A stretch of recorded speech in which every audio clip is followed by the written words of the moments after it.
साक्षात् परब्रह्म तस्मै श्री गुरवे नमः। जो आज इस कथा मंडप में बैठ करके भगवान की अमृतमयी कथा का पान कर रहे हैं, कुछ न कुछ ज्ञान पाने की इच्छा रख के इस पंडाल में बैठे हुए हैं, क्योंकि भगवान की जो भी कथा है ज्ञान से परिपूर्ण है।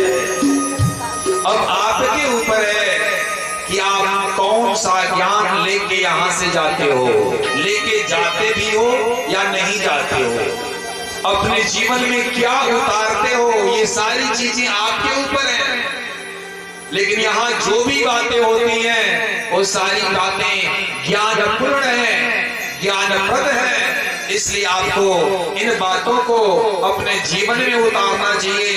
एक बात आपको बता दें, हम इस मंच से यदि कुछ गलत कहा जाता है आप बिल्कुल उसको यहीं छोड़ जरूर जाइएगा, क्योंकि इस मंच से सच्ची बात कही जाती है, लोगों को भले ही कड़वा लगे तो लगे, क्योंकि सच्ची बात आप नहीं जानेंगे तो फिर उसका कोई मतलब।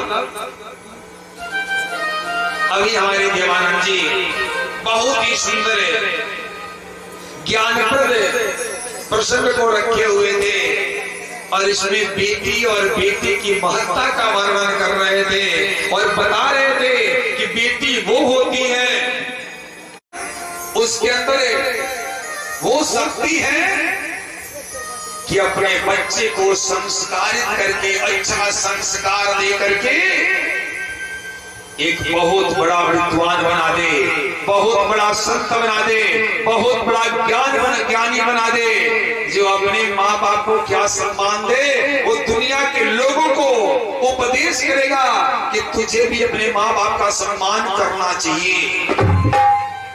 यदि बेटा बिगड़ गया तो बेटे का दोष नहीं है, उसमें माँ का भी बहुत बड़ा दोष है, उस पिता का भी बहुत बड़ा दोष है जो अपने बच्चे को अच्छा ज्ञान नहीं दिया।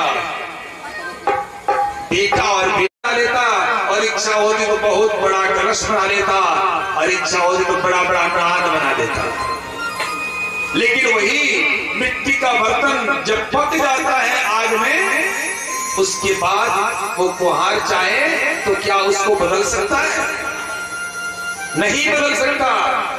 तो जब तक बच्चा 16 वर्ष का नहीं हुआ तब तक आपका दायित्व है कि बच्चे पे नजर रखें, उसको हमेशा सद्मार्ग पे चलने के लिए प्रेरित करें, उसको हमेशा अच्छी अच्छी कहानियां सुनाएं, जहां गलती करते हुए नजर आ जाए उसको बताएं बेटा ये गलत काम है, ऐसा नहीं करते।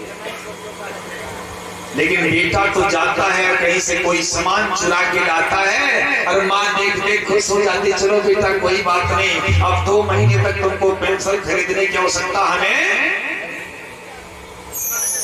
बेटा स्कूल में गया, पेंसिल दूसरे का चुरा लिया, माँ खुश हो गई कि चलो कोई बात नहीं, 2 महीना पेंसिल खरीदने की आवश्यकता मेरा कुछ नहीं तो 50 रुपया तो बच ही गया। बच्चा कल कुछ और करता, परसों कुछ और करता, वाह बेटा वाह। पिताजी डांटे दे तो डांटते ही आंख लाल लाल करके पड़ जाती, चुप चुप चुप। आपको समझ में नहीं आता, छोटा बच्चा है, ये क्या जानता है? अरे छोटे बच्चे को नहीं संभाल पाओगे तो क्या बूढ़े लोगों को संभाल पाओगे? जिस दिन बच्चा 16 वर्ष का हो जाएगा, तुम्हारे बराबर का हो जाएगा, तुम्हारा एक भी जवाब नहीं छोड़ेगा। तुम एक कहोगे वो 4 कहेगा। यदि आपने थप्पड़ उठा दिया ना, हाथ उठा दिया थप्पड़ मारने के लिए, तो हो सकता है कि आपका हाथ पकड़ ले और उल्टा थप्पड़ आपके मुंह पे।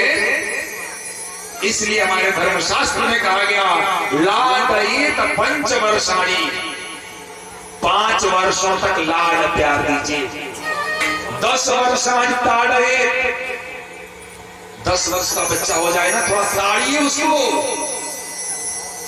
क्योंकि वो सुधरने का और बिगड़ने का समय होता है, उस पर विशेष नजर रखिए। लेकिन जब प्राप्ति तो थोड़े से वर्षे, जब लड़का 16 वर्ष का हो जाए, बाप का जूता लड़के में होने लगे, उसमें मारने के लिए और गाली देने के लिए हाथ मत उठाइए, बच्चा बड़ा हो गया। उस समय व्यक्ति को पुत्रम मित्रवत आचरे, उस पुत्र के साथ मित्रवत व्यवहार करना चाहिए, न कि पुत्रवत व्यवहार करना चाहिए। जब भी बेटा बिगड़ता है उसमें माता और पिता का बहुत बड़ा योगदान होता। कभी माता टाइट तो पिता पड़ जाते, चुप तू क्या जाने की, ना पढ़ी न लिखी, गंवार कहीं की मेरा बेटा 1 नंबर का है। बाप ने बढ़ा दिया, लड़का बिगड़ गया। कहीं माँ टाइट है तो पिताजी पड़ गए, और जहां दोनों टाइट है ना, बच्चे ठीक होंगे। इसलिए माँ का पहला कर्तव्य है कि अपने बच्चे को सुंदर ज्ञान दे। अब वो ज्ञान कहां से रहेगा? तो हमारे इतिहास पुराणों से।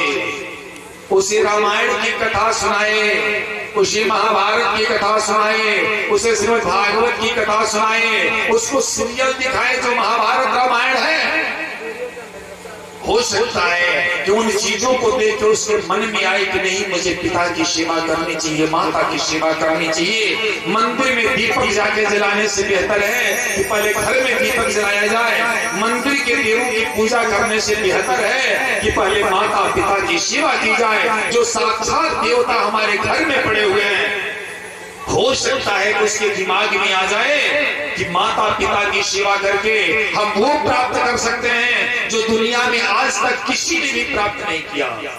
देवव्रत जिनका नाम था, और वो पिता को खुश करके वो वरदान प्राप्त किए, तो प्रणाम करते किसका?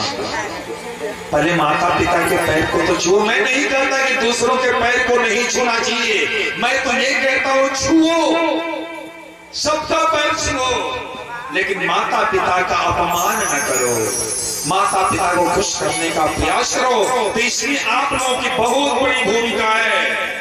किसकी? स्त्री जाति की।